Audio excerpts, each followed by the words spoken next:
தந்தி தொலைக்காட்சி நேயர்களுக்கு வணக்கம். நல்லதை சொல்வோம், நல்லதை செய்வோம், நல்லதே நடக்கும். இன்று 25/3/2025 செவ்வாய்க்கிழமை.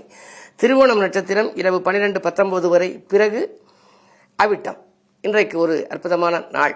இன்றைக்கு நான் உங்களுக்கு சொல்ல இருக்கிற நல்ல கருத்து, திரு அப்படின்னா அடைமொழி உள்ள நட்சத்திரம். சில பேருக்கு பாருங்க திருவாதிரை அப்படிம்பாங்க, சில பேர் திருவோணம்பாங்க. இந்த ரெண்டு நட்சத்திரமும் அடைமொழி உள்ள நட்சத்திரம். ஏன்னா தெய்வீக நட்சத்திரம்ங்கிற திருவாதிரை சிவபெருமானுக்கு உகந்தது, திருவோணம் அப்படிங்கிறது பெருமாளுக்கு உகந்தது. இது ரெண்டுலையும் பிறந்தா என்ன மாதிரி அவங்க வாழ்க்கை இருக்கும் அப்படிங்கிறதுக்கு ஒரு பாடல் உண்டு. திரு என்ற அடைமொழியை உள்ள விண்மீன் திருவோடு ஆதிரையும் ஓணம் ஆகும். திருன்னு அடைமொழி உள்ளது என்ன? எல்லா நட்சத்திரங்கள்லையும் பாருங்க திருன்னு வராது. இப்போ அஸ்வதி அப்படின்னா திரு அஸ்வதின்னு போட மாட்டாங்க, திருப்பரணின்னு போட மாட்டாங்க, ஆக திரு சித்ரான்னு போட மாட்டாங்க. ஆனால் பொதுவாக திருன்னு வர்றது திரு ஆதிரை, திருவாதிரை, திரு ஓணம், திருவோணம். திருவோடு ஆதிரையும் ஓணம் ஆகும். பெருமைமிகு சிவனுக்கும் பெருமாளுக்கும் பேருலகில் உகந்ததொரு விண்மீன் ஆகும். அருளாளர் ஆன்மீக செம்மல் போன்றோர் அவதரித்த விண்மீனாய் இவைகள் வாய்க்கும். இதில் பிறந்தவங்க பெரிய யோகம் செஞ்சவங்களாம், அருளாளராக இருப்பாங்களாம், ஆன்மீக செம்மலாக இருப்பாங்களாம். அது மட்டும் இல்லை, கருணைமிகு மனம் பெற்றோர், கற்பனையின் வளம் கொண்டோர். கற்பனையினால அவங்க நிறைய கலைத்துறையில் பிரகாசிக்கிறவங்களும் இதில் இருக்காங்க. நல்ல தருணத்தில் உதவுகின்ற தாட்சண்ய குணம் பெற்றோர். இந்த நட்சத்திரத்தில் பிறந்தவங்க கை கொடுத்து காப்பாற்றுவாங்களாம் நல்ல தருணத்தில். அந்த தாட்சண்ய குணம்ங்கிறது சில பேருக்கு தான் வாக்கியம், சில பேருக்கு தான் அந்த உதவும் குணம் இருக்கும். அதில் இந்த ரெண்டு நட்சத்திரக்காரர்களுக்கும் கொஞ்சம் அதிகமாகவே இருக்கும்னு சொல்கிறாங்க. தருணத்தில் உதவுகிறிய தாட்சண்ய குணம் பெற்றோர், பெரியோர்கள், சான்றோர்கள், பிரபலஸ்தர் நட்புகளை உரிய விதம் பெற்றவர்கள் உலகத்தில் இவர்கள் என்றோங்கிற பெரிய பிரபலங்களுடைய நட்பு இவர்களுக்கு இருக்குமா? அவையாலே ஒரு காரியம் சாதிக்கணும்னா, அவரை பிடிக்கணும், இவரை பிடிக்கணும், அவரை பார்க்கணும், இவரை பார்க்கணும்னா, இந்த மாதிரி நட்சத்திரம் உள்ளவர்களோட தொடர்பு கொள்கிற பொழுது அவர்கள் உண்மையிலேயே அவர்கள் உயர்ந்த நிலையை பின்வாழ்வில் அடைந்திருப்பார்கள். அவையினாலே இது போன்ற நட்சத்திரங்கள் எப்படியெல்லாம் வாழ்க்கையிலே நமக்கு குணங்களை கொடுக்கிறது, நாம் எப்படி வாழ வேண்டும் என்பதை பற்றியெல்லாம் இந்த நட்சத்திரங்களுடைய பலன்கள் எடுத்துரைக்கிறது. இதை முன்னோர்கள் சொல்லி வைத்த அந்த கருத்துக்களை நான் உங்களுக்கு தொடர்ந்து சொல்வேன் என்று சொல்லி இந்திய ராசி பலன்களை இப்பொழுது உங்களுக்கு வழங்கப் போகின்றேன்.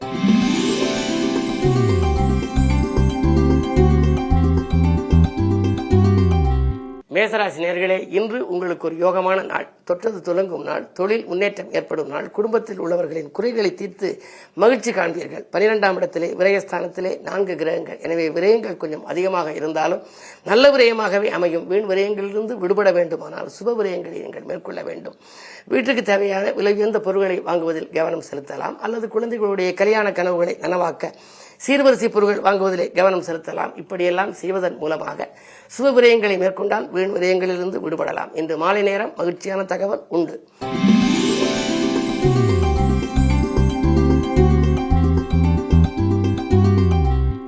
ரிஷபராசி நேயர்களே, ராசியிலேயே குரு சுக்கிர பரிவர்த்தனையாக இருக்கிறது. சுக்கிரன் வீட்டில் குருவும், குரு வீட்டில் சுக்கிரனும் லாபஸ்தானத்தில் பரிவர்த்தனை. எனவே பொருளாதார நிலை மிகச்சிறப்பாக உயரும்.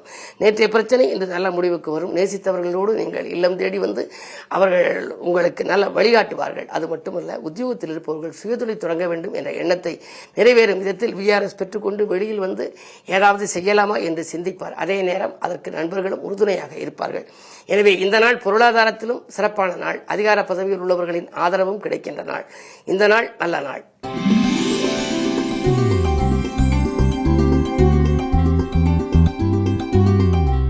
மிதுனராசினியர்களை, உங்களுக்கு சந்திராஷ்டமம். எது செய்தாலும் யோசித்து செய்ய வேண்டும். இறைவனை பூஜித்து செய்ய வேண்டும். இறை நாமத்தை வாசித்து செய்ய வேண்டும். அருகில் உள்ளவர்களை அனுசரித்துக் கொள்ள வேண்டும். தான் உண்டு தன் வேலையுண்டு என்று இருக்க வேண்டும். தொட்டது துலங்க வேண்டுமானால், தொழில் வளம் சிறக்க வேண்டுமானால் நிதானத்தோடு நீங்கள் செயல்பட வேண்டும். எதிலும் பதற்றத்தை தவிர்ப்பது நல்லது. உத்தியோகத்தில் கூட நீங்கள் மேலதிகாரிகள் கூடுதலான உங்களுக்கு பொறுப்புகளை கொடுப்பார்கள். ஆனால் அவர்கள் சில நுணுக்கங்களை கற்றுக் கொடுப்பார்களா என்றால் கற்றுக் கொடுக்கவும் அவர்கள் மறுப்பார்கள். உத்தியோகத்தில் சக பணியாளர்களிடம் உங்கள் முன்னேற்றத்தை பற்றி நீங்கள் தெரிவிக்க வேண்டாம். உங்களுக்கு வரவேண்டிய பதவி உயர்வு வேறொருவருக்கு கூட செல்லலாம். எனவே இன்று நீங்கள் தானுண்டு தன் வேலை உண்டு என்று இருப்பது மட்டுமல்ல, உங்கள் ராசியிலும் செவ்வாய் இருக்கிறது. இன்றைக்கும் கிழமை செவ்வாய். அருகில் உள்ள ஆலயம் சென்று முருகப்பெருமானை வழிபட்டால் சிக்கல்களிலிருந்து விடுபட இயலும்.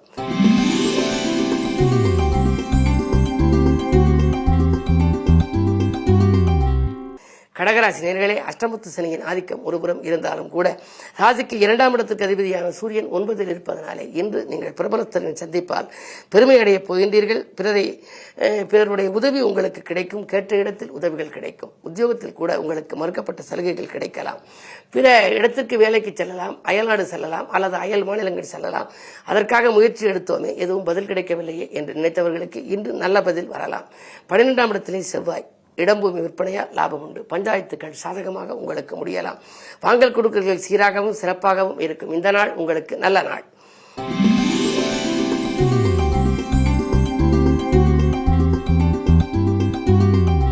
சிம்மராசி நேயர்களே, கண்டகச்சனியின் ஆதிக்கம் இருக்கிறது. அஷ்டமத்திலும் 4 கிரகங்கள். எனவே எதை தொட்டாலும் தொட்டது துலங்குமா என்பது சந்தேகம்தான். நினைத்தது நிறைவேறாது. கவனிக்காது விட்ட உடல்நிலையால் கவலைகள் அதிகரிக்கலாம். காசு பண புழக்கம் கொஞ்சம் குறைவாகவே இருக்கும். வாங்கல் கொடுக்கல்களில் சிக்கல்களும் சிரமங்களும் உண்டு. ஒரு கடனை அடைக்க மற்றொரு கடன் வாங்கும் சூழல் ஏற்படலாம். சங்கிலித்துறை போல கடன் சுமை வருகிறது என்று கவலைப்படுவீர்கள். மற்றவர்களை நம்பி எந்த பொறுப்பும் ஒப்படைக்க வேண்டாம். அப்படி ஒப்படைத்தால் அதனால் பிரச்சனைகள் வரலாம். என்ன இருந்தாலும் மிக மிக கவனத்தோடு செயல்பட வேண்டிய நாள் இந்த நாள்.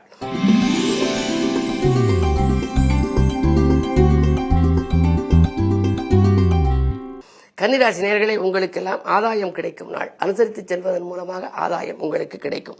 அலைச்சல் அதிகரித்தாலும் கூட உங்களுக்கு இன்று சில நல்ல காரியங்கள் முடிவடைய போகிறது. குறுபார்வை இருக்கின்றது. குறுபார்வை இருந்தாலே குழப்பங்கள் அகலும், குதூகலம் கூடும் என்பார்கள். எனவே வருமானம் உயர உங்களுக்கு வழிபிறக்கும். நண்பர்கள் வழிகாட்டுவார்கள். பழைய வேலையிலிருந்து விடுபட்டு புதிய வேலைக்கு முயற்சித்தவர்களுக்கு அது கைகூடலாம். நேர்முக தேர்வுக்கு சென்றவர்களுக்கு அதில் வெற்றி கிடைக்கும். பணி நீக்கம் செய்யப்பட்டவர்கள் மீண்டும் வேலையில் சேர வாய்ப்பு உண்டு. அதே நேரம் 10ல் செவ்வாய். 10ஆம் இடம் என்பது முத்தான இடம். அதில் செவ்வாய் இருப்பதனாலே ஒரு சிலர் தொழிலில் புதிய பங்குதாரர்கள் வந்திணைந்து பொருளாதார நிலை உயர வழிவகுத்துக் கொள்வார்கள். இந்த நாள் நல்ல நாள்.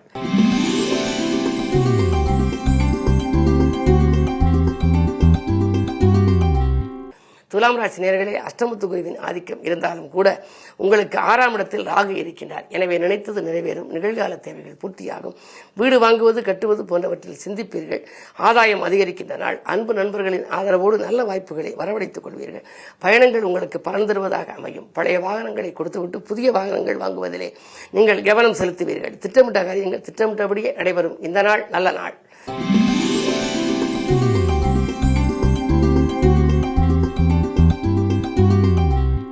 விருச்சிக ராசி நேயர்களே, உங்களுக்கெல்லாம் இன்று மகத்துவம் அதிகரிக்கின்ற நாள். இன்று மனக்கலக்கங்கள் அகலும், பணப்புழக்கம் அதிகரிக்கும். குறுபார்வை இருப்பதனாலே இன்று மேலதிகாரிகள் உங்களுக்கு இணக்கமாக நடந்து கொள்வார்கள். கொடுத்த வேலையை குறிப்பிட்டபடி நீங்கள் செய்து முடித்து பாராட்டும் புகழும் பெறுவீர்கள். தன்னம்பிக்கை அதிகரிக்கும். தைரியம் கூடும். வாங்கல் கொடுக்கல்கள் உங்களுக்கு சரளமாக இருக்கும். வருமானம் பெருக நண்பர்களும் உங்களுக்கு வழிகாட்டுவார்கள். உடன் இருப்பவர்களும் உங்களுக்கு உறுதுணையாக இருப்பார்கள். பஞ்சமஸ்தானத்திலே சூரியன், புதன், சுக்கிரன்.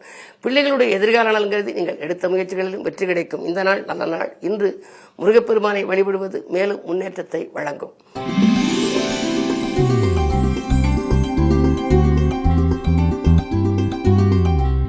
தனுசு ராசி நேயர்களே, தடைகள் அதிகரிக்கின்றன. தக்க விதத்தில் நீங்கள் பொறுமையை கடைபிடிக்க வேண்டும். 6ஆம் இடத்திலே குரு. எதிரிகளுக்கு மத்தியில் உங்கள் வாழ்க்கை அமையும். பஞ்சாயத்துகள் உங்களுக்கு சாதகமாக அமையாது. திட்டமிட்ட காரியங்கள் திட்டமிட்டபடி நடைபெறவில்லையே என்று கவலைப்படுவீர்கள். திடீரென வரும் முன்கோபத்தால் முன்னேற்ற பாதையில் சில சறுக்கல்கள் வரலாம். செவ்வாய் 7ல் இருக்கும் வரை கொஞ்சம் கோபம் அதிகரிக்கத்தான் செய்யும். எதையும் பின்விளைவு சிந்திக்காமல் பேசிவிட்டு பிறகு நீங்கள் வருத்தப்படுவீர்கள். உத்தியோகத்தில் உங்களுக்கு கிடைக்க வேண்டிய சலுகைகள் மறுக்கப்படலாம். என்ன இருந்தாலும் இன்று நீங்கள் பொறுமையோடு செயல்பட வேண்டிய நாள். புதிய பாதை உங்களுக்கு அமைய வேண்டுமானால் இன்று நீங்கள் வழிபாட்டில் கவனம் செலுத்துங்கள்.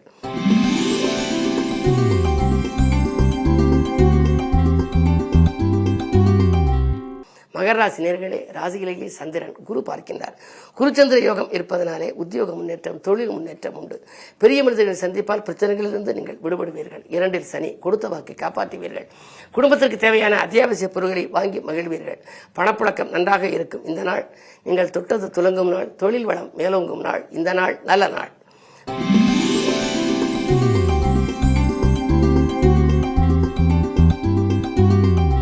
கும்பராசி நேயர்களே, உங்களுக்கு ராசியிலேயே சனி.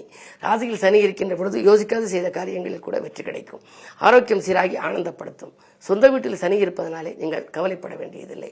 அது கொஞ்சம் இப்பொழுது வலிமை இழந்திருக்கிறது. குருவினுடைய பார்வை உங்கள் ராசிக்கு 12 பதிவதனாலே ஆன்மீக பயணங்கள் உண்டு. ஆன்மீக சுற்றுலாக்களை மேற்கொள்வீர்கள். குடும்பத்துடன் நீங்கள் சென்று வழிபட வேண்டும் என்று நினைத்த புகழ்பெற்ற ஆலயங்களுக்கு சென்று வழிபட்டு வரும் வாய்ப்பு கூட உண்டு. என்ன இருந்தாலும் இன்று மதியத்திற்கு மேல் உங்களுக்கு ஒரு மகிழ்ச்சியான தகவல் கிடைக்கும். இன்று யோகமான நாள்.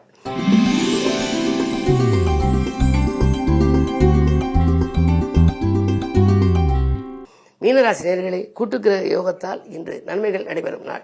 திட்டமிட்ட காரியங்கள் திட்டமிட்டபடி உங்களுக்கு நடைபெறும். மதிப்பும் மரியாதையும் உயரும்.